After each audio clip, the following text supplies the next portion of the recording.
Сразу после литургии крестным ходом участники ее направляются к памятнику святителя Иннокентия.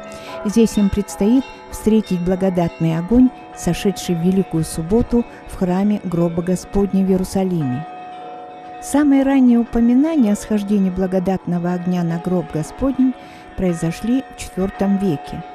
По свидетельству апостолов и святых отцов, божественный свет осветил гроб Господень вскоре после воскресения Христова, и первым свидетелем этого чуда стал апостол Петр.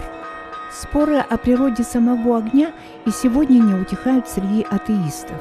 В 2011 году кандидат физико-математических наук, руководитель лаборатории ионных систем Российского научного центра Курчатовский институт Андрей Волков провел эксперимент в храме Гроба Господня в Иерусалиме. Ученый настроил приборы, если во время схождения благодатного огня случится скачок электромагнитных полей, то компьютер его зафиксирует.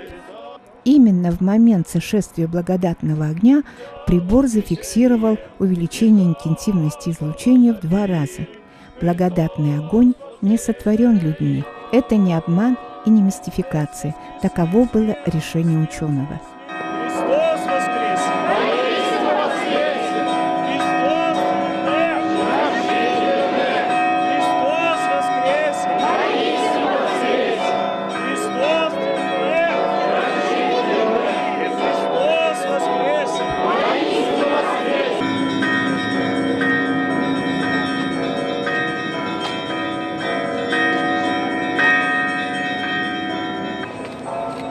В Якутск в этом году огонь доставлен из Москвы семьей Габышевых.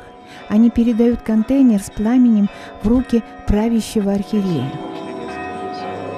Христос воскресе! Воистину воскресе! Христос воскресе! Воистину воскресе! Христос воскресе! Воистину воскресе!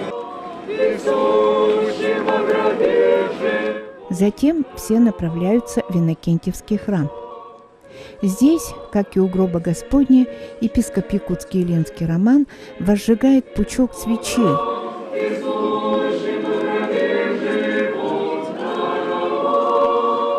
И затем огонь раздают людям.